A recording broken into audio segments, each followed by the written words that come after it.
Welcome to Sir Win's Accounting Lectures. Today, magkakaroon tayo ng pen and paper video problem solving patungkol sa Lecture 03, Proof of Cash. Actually, nasa description ng video lecture na ito yung mismong problem under discussion. Kung gusto mong sagutan ng solo at balikan ang lecture na ito kapag tapos ka na, mas mabuti. Kasi ang accounting ay natututunan not by mere listening but by you doing the problem solving. Pero kung may sagot ka na nga, simulan na natin. So again, Lecture 03, Proof of Cash. And here is our problem. Helena Company provided the following data. So, nandyan yung data per bank recon. Mamaya na lang natin basahin. And here is our requirement. Prepare a proof of cash showing adjusted balances and prepare adjusting journal entries. Okay? So, dun muna tayo sa mga headings. So, ang bank recon na proof of cash may dalawang part. We have here the book and then we have here the bank. Gawin lang muna natin yung kanilang mga headings. Diba kailangan natin yung last month, which is yung May 31. Okay? So, May 31. And then, yung pagpasok ng pera sa book, that is receipts. At yung paglabas naman ay disbursement. At yung ating ending cash, which is yung ating adjusted balance for June 30. Yung current month, yung ginagawa ng bank recon. Kay bank naman, ganun din. We have here the last month, May 31, receipts or deposits, and then disbursement or withdrawal. So, dapat tama yung format, Then, the last month, June 30, the current month. Okay? Ngayon, pag gumagawa ng bank recon, alin talaga yung inuuna? Yung kay book o yung kay bank? Actually, pwede po nasabay mong gawin. Katulad ng ginawa natin doon sa naunang problem. Ito nga pala ay pangalawang beses na natin ang nagsasagot. So, kung gusto mo pa ng isang problem para makapag-practice ng proof of cash, meron na tayong unang na-prepare. Okay? So, ang sabi po doon, pwede nyo gawin ng sabay. Pero may technique kasi pwede kang pumili kung alin ang gusto mong unahin, yung bang kay book or yung kay bank. Depende dun sa data ng problem at kung alin ang sa tingin mong mas madaling gawin. Sa case ba na to, we try to browse, okay? Alin ang sa tingin natin na mas simple? Malalaman yun depende sa error. Kapag ka nagbasa ka at napansin mo, ay parang may error kay book. Therefore, mas mahirap kay book kaysa sa kay bank, di ba? Kasi si bank walang error, di ba? So, unahin mo si bank. It's the other way around is true. Kung sakaling sa tingin mo naman, maraming given or problema kay bank, unahin mo naman si book. Sa case ba na to, when you try to browse, mapansin po natin, ito yung mga error dyan. Collection of accounts receivable not recorded by entity. So, error ito ni book. Overstatement of check corrected in subsequent month. Error ulit ito ni book. So, ano napansin natin? Puro error si book. So, sino mas magandang unahin? In this case, si bank. Gagawin mo yun para may guide ka kung alin ang magiging mas tama na sagot. Di ba? Parang ganon. Kasi sabi mo, okay, basta ito yung sagot dito kay bank. Dahil nga, simple lang naman to, confident ako na tamang sagot ito.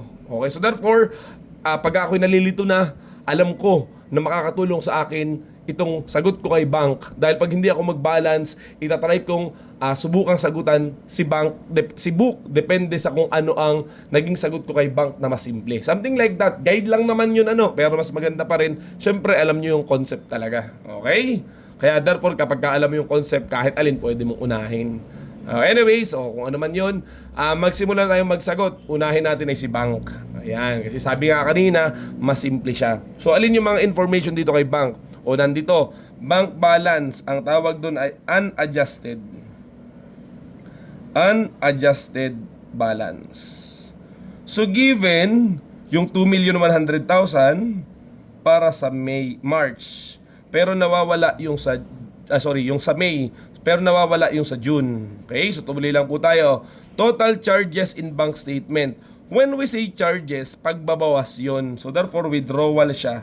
2,500,000. Sana hindi ka mabaliktad dyan. Sana hindi tayo magkamali na ang total credits naman ay 1,200,000. Kasi pagka sinabing credit sa bank, di ba may deposito tayo sa bangko? Ay ang credit parang utang, di ba? Kasi liability. Ayan, credit is liability, di ba? So ngayon, may utang naman talaga sa atin si bangko tuwing tayo nagde-deposito. Kaya yung credit, deposits yun. Yung kasi iba sa bank record, doon pa lang nagkakamali na. Akala nila yung credit withdrawal, tapos yung charges deposit. Doon pa lang hindi ka na magbabalance ka agad. Okay, pero sa case natin, na-plot natin ng tama. So therefore, ituloy na natin. Kunin natin yung ating June 30 bank balance. So 2,100,000 plus 1.2 million. So ulitin natin. Okay, 2,100,000 plus 1.2 million minus 2.5 million. We will get the ending cash balance which is 800,000. Okay? Unadjusted pa rin yan. And then sa paghahanap natin, may makikita tayo dyan na dalawang reconciling items sa bank, which is yung deposit in transit at saka yung outstanding checks. So isulat natin dito, deposit in transit. Ayan. Then we have here the May and then the June. Sabi, ang deposit in transit ay perang papasok na hindi pa nare-record ni bank pero na-record na ni book. Therefore, magre-record si bank. At yan ay perang papasok. That's why ang treatment dyan sa cash ay add. So we add 130,000 para sa May and we add 260,000 para sa June. Tsaka mo isipin yung effect dun sa gitna. Ang deposit in transit ay deposit. Kaya therefore, ang effect sa deposit pang May siya na dumating nung June. So therefore, napasama sa deposit dito. So therefore, ang gagawin, i-deduct dyan. Ano naman yung June? Siya pang June na deposito na ginawa ni book pero hindi pa dumadating kay bank. Kaya nga dinadagdag mo eh. Dinagdag mo sa June, idagdag mo din dun sa deposito mo na 260,000. Okay, o tapos na po yan. And then we have here the outstanding checks. Okay? Ang outstanding checks naman ay papalabas na cheque. O, therefore, withdrawal ito. So, we have here 2 months, May and June. So, palabas na pera. So, anong treatment natin? Whether that is May or that is June, dahil yan ay outstanding checks, parehas ang treatment dyan ay deduct. So, therefore, ay immediately, hindi pala kita, ay immediately deducted the 270,000 sa May and 30,000 dito sa June. Okay? And then, dahil nga ito'y palabas na pera, ang effect niyan ay sa withdrawal. So, anong gagawin natin doon sa May deposit in outstanding checks?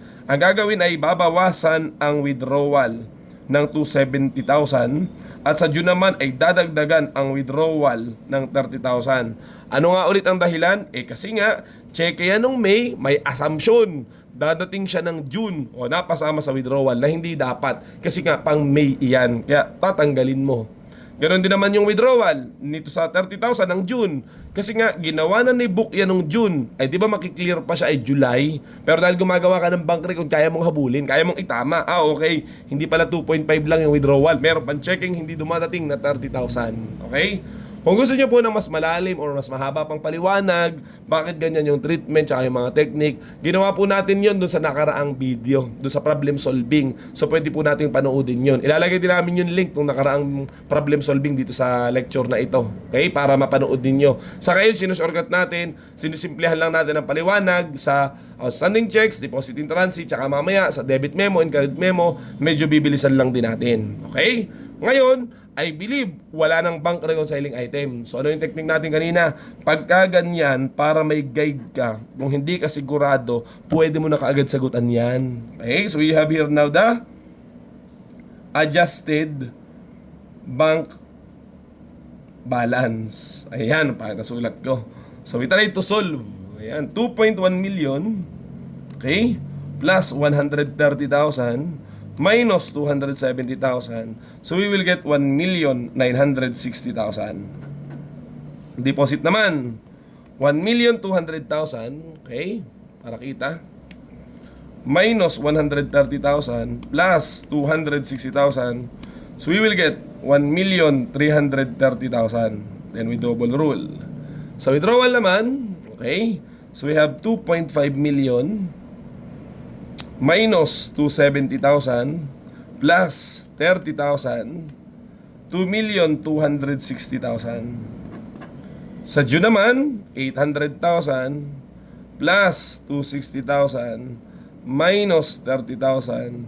We will get, okay, 1,030,000. O tamo, dinodouble rule agad natin. Ganyan po kapag confident ka doon sa sagot mo, pwede mo na agad tapusin. Tapos mamaya pag mahihirapan ka na, tsaka ka na lang mag-adjust. Ano kaya yung tamang sagot dito sa book? Kasi whether I like it or not, dapat yan yung maging sagot dito. Kasi dapat balance siya. Ay sigurado naman ako, madali lang naman kasi yung kay bank. Minsan nangangatwiran ka ng gano'n na ano. Again, nagbibigay lang po tayo ng technique dito. Pero yung pinakang tama pong sagot talaga, dapat alam mo kung bakit siya yung naging sagot. Di ba? Technique lang tayo na inuuna yung isa. Sige, gawin na lang natin yung kasunod para mas maintindihan. So we have here now the unadjusted book balance. Okay? Given po yung May 31, which is 1,900,000. So isulat natin. And then sabi dito, total cash receipts. O di receipts yan, 1,400,000. And total cash disbursement, 2,400,000. Hindi given yung para sa June 30. So anong gagawin mo? Ay di isosolve natin 1,900,000 plus 1,400,000 minus 2.4. Oy, mali yung type. Ulitin natin. 1.9 plus 1.4 minus 2.4 million. So we will get 900,000. So tama sana ang pindot natin. Okay, tumuloy. Ano pa ang sabi? Mamaya yung error, unahin natin yung mga usual na reconciling items. So we have here the credit memos kung meron, at and then we less the debit memo kung meron din. So we try to browse. Una, nakakita ako dito ng NSF check. So I believe that is a debit memo. So dito natin siya ilagay. Merong NSF check nung May at saka nung June. Ano nga uli ang NSF check? Cheque ng customer na akala natin ay may laman na tumalbog. So hindi pa talaga siya cash. Kailan mo nalaman na tumalbog na wala palang pondo the following month. Okay? So yun. So therefore, gawin na natin yung NSF check. So minus siya sa May at minus siya sa June. Kasi kabawasan sa pera yan. O diretso ka nang nagsagot, di ba? O tumuloy tayo. Ngayon, ano ang effect dito sa gitna? Sa receipts at sa disbursement? Sagot, yan po ang effect ay sa disbursement. Bakit? Nung tumalbog yung cheque, tinanggal yan ni bangko. Therefore, isinama niya sa withdrawal. Okay? Ngayon, ikaw, anong gagawin mo? Dun sa June, idadagdag mo yung 40,000 sa disbursement. Tama. Sorry, ito nakadidak kasi ito nakadidak to. So, idadagdag mo siya sa disbursement. O bakit? Kasi nga, palabas na pera yan. O, disbursement yan, kabawasan sa cash mo. Ito namang sa May, ang gagawin mo sa disbursement ay i-deduct mo. Bakit?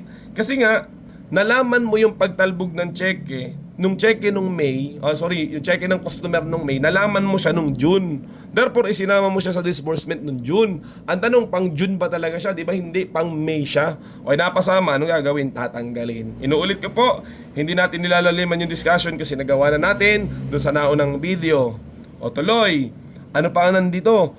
Collection of accounts receivable not recorded by entity and corrected in subsequent month. Tanong, siya ba ay credit memo? Hindi, error ito. Overstatement of check corrected in subsequent month. Ano to? Siya ba ay credit memo? Hindi rin, error din ito. So what can we say? Wala talagang credit memo yung problem. O, edi laktawan mo na. O, dito na tayo mag-grind. Dito na ang problema natin. Saan? Sa mga error. Okay lang, i-delete natin to para magkaroon ng space. By the way, pag gumagawa naman ng bank recon, wala naman po yung prescribed format na dapat nauna si credit, tapos si debit, nahuli si error. Ako, ganun lang ang approach ko. Credit muna, debit, tapos error. Sa baba naman, deposit, outstanding checks, tsaka error. Okay, pero dahil wala namang credit memo at magsisikip tayo, okay lang. Dito ko na lang ilalagay yung unang error. Ang unang error ay collection of AR not recorded by entity. Ayan na o. So therefore, lagay mo dito. Collection not recorded. Yan pala collection. So pera papasok yan. Hindi mo na-record. So in short, kulang ang pera mo kasi kulang collection daw eh. O, simple lang ang magiging sagot dyan. Dito sa dalawang dulo. Dagdagan mo. Okay, so we have here May and June. Dagdagan mo ng 30,000. Dagdagan mo ng 50,000. Ganon din nga yung approach ko kapag sa error, di ba? Inuuna natin yung pinakang cash. Kasi ramdam yun na kulang daw ang cash, dagdagan. O, tumuloy tayo, okay? Ano ang sabi? Collection not recorded by entity. Okay? Hindi siya na-record nung month na to, nung May. Yung 30,000 hindi niya na-record ng May. Kailan niya na-record? and corrected. O di malamang nung kinorek mo, na-record mo. Kailan? In subsequent month. Ulitin natin, may collection ka na 30, na-record mo siya nung June. O, edi therefore, receipts na pasama sa receipts. Tama bang isama sa receipts ng June yung pang May? Hindi. So, anong gagawin? Babawasan. Kasi nga, pang May iyon, sinama mo sa June. Isa pa, ito naman 50,000. Kailan siya na-correct? Sorry, kailan siya na-collect? Kailan siya na-collect? June. Kailan mo na-record? The following month, July. O hindi, wala siya sa receipts. So, anong gagawin natin? Isasama natin sa receipts. Kasi nga, pang June siya, hindi siya pang July. O tapos na, collection not recorded. Yan. Hindi siya credit memo, kundi siya error, pero ang effect niya, parang credit memo. O isa pa, tumuloy pa tayo sa isang error. Overstatement of check, corrected in subsequent month. Tanong, kaninong cheque ito? Ang sagot, cheque mo yan. Tsaka ang isa pa, pag nag-try kang magsagot dyan, baka mamaya malaman mo, okay, hindi nagbabalance. Cheque ko ba o cheque ng customer? Ay, parang atin yan. Tsaka pag walang sinabi, malamang cheque mo yan. Kasi nag-overstate ka eh. So ulitin natin anong nangyari. Okay?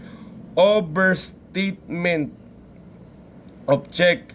Naglabas ka ng cheque. In short, nagbawas ka ng pera. Pero yung ibinawas mo ay sobra. So ibinawas ay sobra, mali yun. So para maitama, anong gagawin natin? Sa May at sa June, parehas nating dadagdagan yung cash natin. Bakit? Kasi binawasan natin yung ating pera ng hindi naman dapat. That's why we add 90,000 and we add 120,000. Okay, sana maliwanag yun. Ang approach talaga natin, unahin yung dalawang dulo. At saka tayo mag-iisip, alin ang may effect dito? Receipts or disbursement? Okay? Ang akala nung iba, palaging iisang part lang yung tatamaan porket 2 buwan, katulad nitong mga to. O diba yung kaninang error, sa receipts lang lahat. Ngayon, ito bang error na to parehas sa receipts o parehas sa disbursement?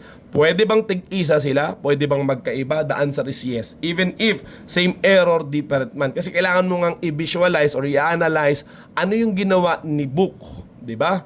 Tapos ginawa ni bank at ikumpara sila at malaman kung sino yung tama. Sa case kasi na to, tama si bank eh.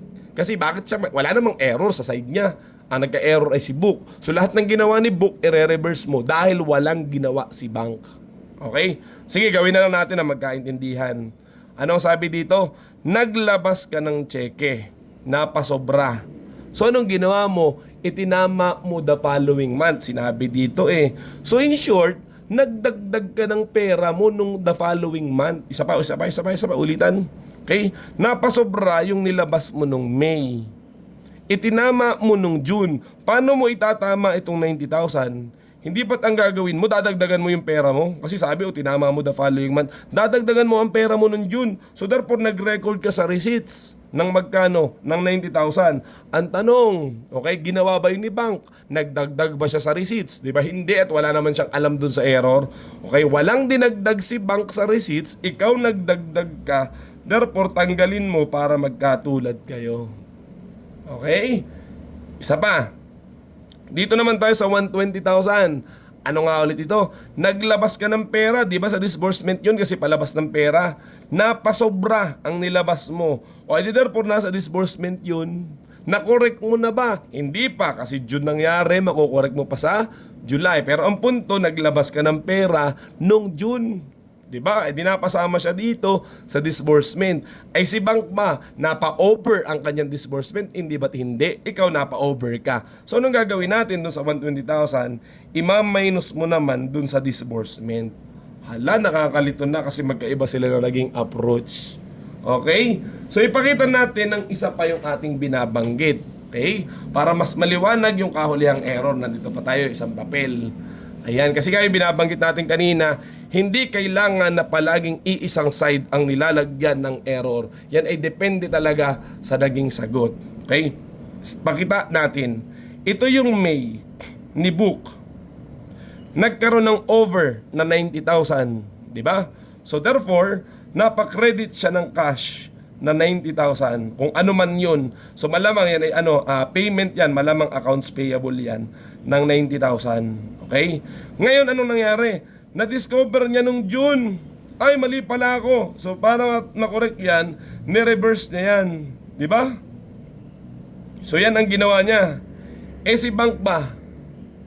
Anong ginawa niya nung May? Wala. Anong ginawa niya nung June? Wala. Kasi nga, malay ba naman niya dun sa error? So, in short, sino may problema? Si book. So, sino lang ang magkokorek? Si book lang. Okay? Kasi nga, dapat sa bank recon, pareha sila. Therefore, anong gagawin natin? Itong cash na to, na dinagdag niya, na nasa receipts, kailangan tanggalin itong 90,000. Ay, sara itong May. Eh, wala na yan. Tapos na yan. Ang pinag-uusapan dito ay June. Okay? Isa pa. Dito naman tayo sa 120,000. Ano nga ulit ang nangyari? Kailan nga uli error yan? Di ba nung June? Nung June, napasobra daw yung kanyang cheque. So therefore, ito yung entry niya. Nag-credit siya ng cash, sobra ng magkano? 120,000. Kailan niya i-correct? Sa July. Pero July na ba? Hindi pa. Tama. At kahit pati gawin natin, wala tayong pakialam sa July, pang next month pa yan. Si bank ba? Anong ginawa niya nung June? Sagot, wala rin siyang ginawa. So ano napansin natin dito? Sa case naman ng June, nag-credit ng cash. Pero si bank, walang credit na cash. In short, napasobra ang disbursement ni book, kaya therefore babawasan. So ano ulit ang napansin natin? Parehas nating binisualize anong ginawa ni book nung June para dun sa error nung May na kinorek nung June at anong ginawa ni book dun sa error nung June. Diba? At kinumpara natin dun kay bank na walang ginawa. At napansin natin nung June, nung pagkukorek niya, nag-debit siya ng cash, kaya ang correction ay sa receipts. At no naman sa isang error, nung June, na hindi pa nakokorek, nag-credit siya ng cash na hindi ginawa ni bank, kaya therefore, ang may mali naman ay disbursement. Kaya ano again ang napansin natin? Okay? Same error, different month, pero ang approach dun sa receipts and disbursement magkaiba, 'di ba? Hindi iisang side. Kasi nga depende yan dun sa nangyari, dito nag-debit, dito nag-credit ng cash, depende yan sa anong ginawa ng kapartner mo. In this case, si bank walang ginagawa. Okay? Sana naunawaan ng kauntian. Pero anyways, kung medyo mahirapan ka nga dyan, kaya po natin ito inuna. Kasi maaaring sa unang try mo, hindi ka kaagad magbalanse. At least may guide ka. Subukan po natin kung tama yung sinasabi ko. I-add na natin yung kay book.